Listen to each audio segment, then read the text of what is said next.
what if the deal that was supposed to stop a trade war was never real?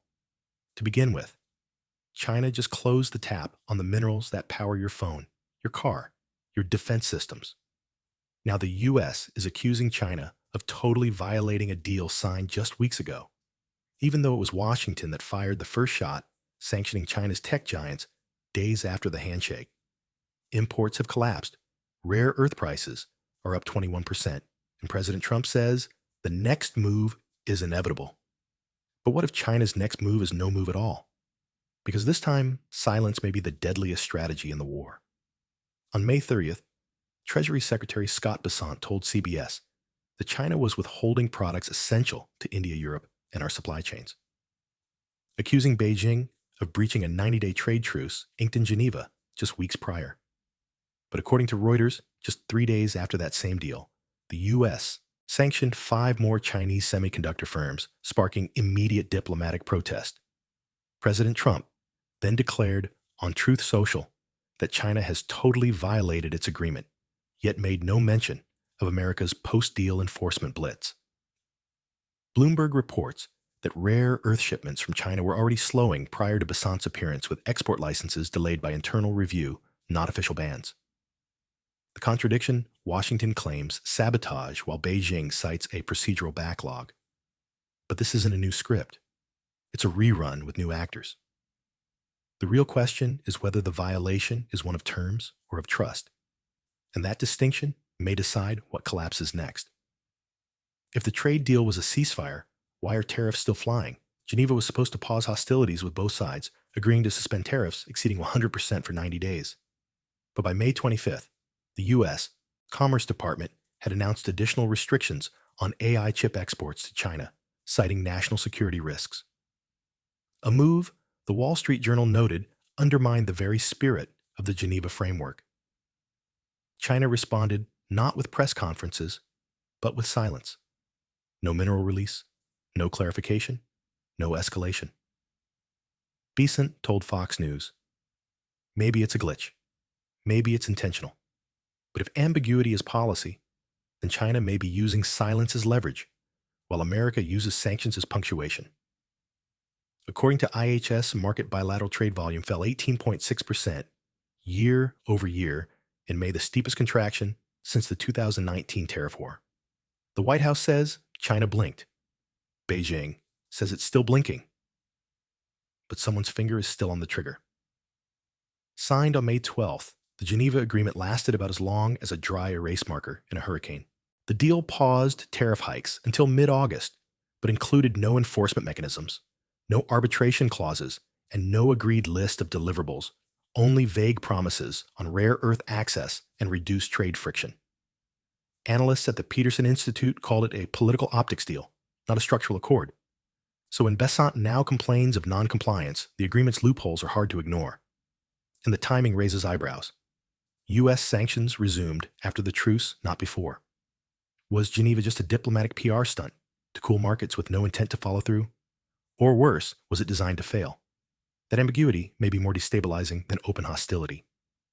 So what do you call a ceasefire where only one side disarms? On May 12th, they called it peace. By May 15th, they called in lawyers. And by May 25th, Washington was firing off chip sanctions like the deal never existed. This wasn't a truce. It was a photo op with a countdown timer. Trump stood behind a podium, hailed Geneva as a breakthrough. Then his administration sanctioned China's semiconductor backbone midway through the applause. And when China didn't react, they were accused of violating the agreement. That's like lighting a fuse, tossing the match, then blaming the fire marshal for the explosion. Meanwhile, Beijing hasn't even flinched. No fiery speeches, no embargoes, just nothing. A black hole of diplomacy. But here's the twist. That silence is doing more damage than words ever could. Rare earth exports quietly delayed. Shipment licenses buried in red tape. Neodymium spot prices up 21% in 2 weeks. And while U.S. officials scream, foul, Xi's poker face is turning into policy, as Bonnie Glaser of the German Marshall Fund warned. Once silence becomes a weapon, the old playbook stops working. So now D.C. is shouting into a void. And that void is full of empty shelves, stalled ports, and supply chains running on fumes. Welcome to diplomacy by disappearing act.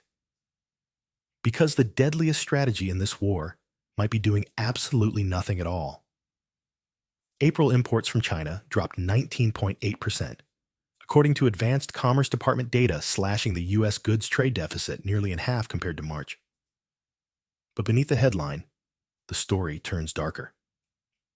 JP Morgan notes that U.S. wholesalers are actively de-risking by cutting inventory orders, anticipating prolonged supply shocks.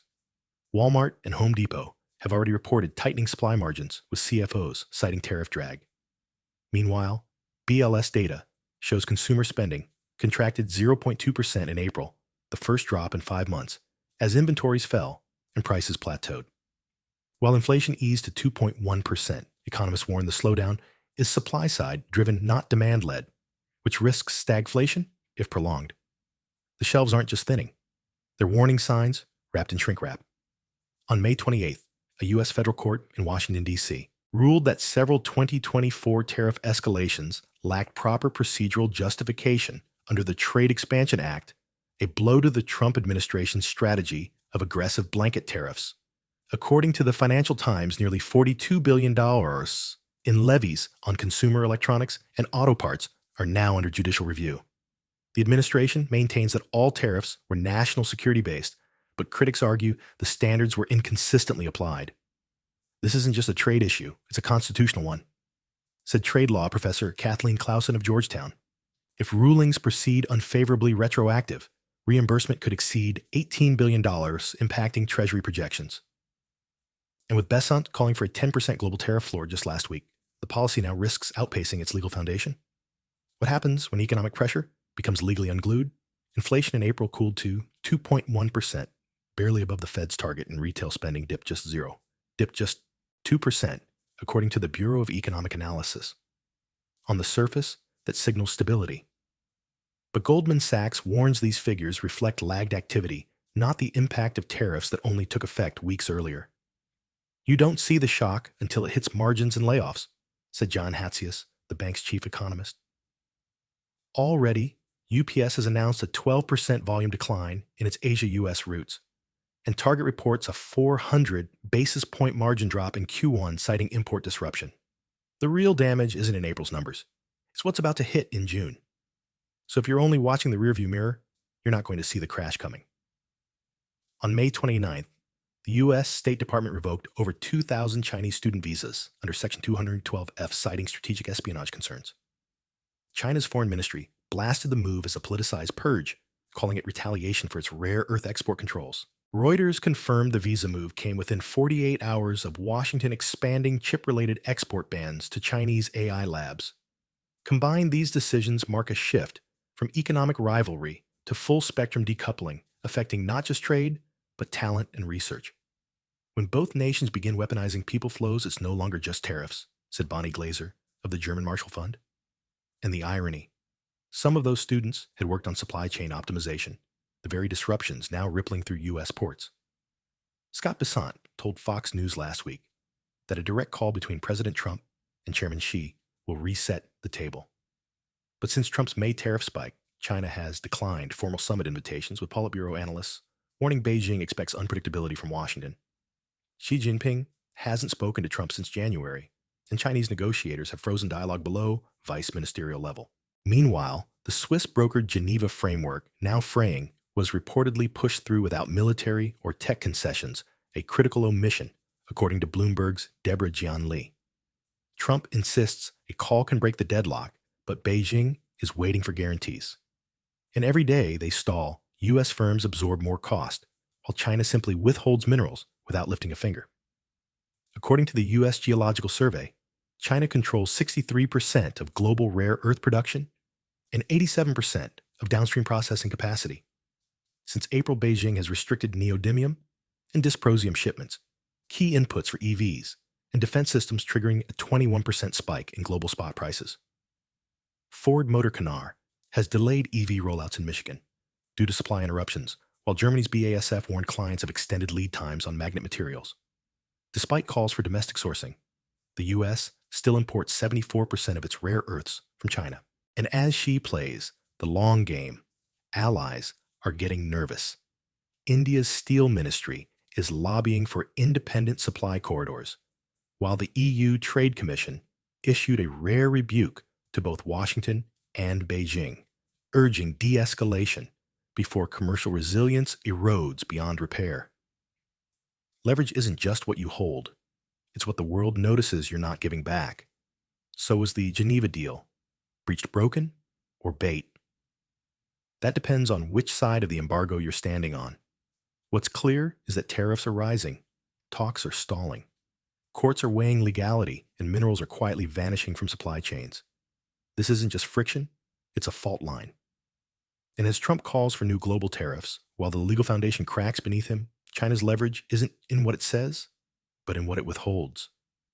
But if you think this was China's boldest play, think again, because there's another move quietly unfolding behind the scenes, one that doesn't involve minerals tariffs or even trade deals. And it could shake the U.S. financial system at its core. We're glad you're enjoying this video. Please like and subscribe. Check out another video that is now on your screen.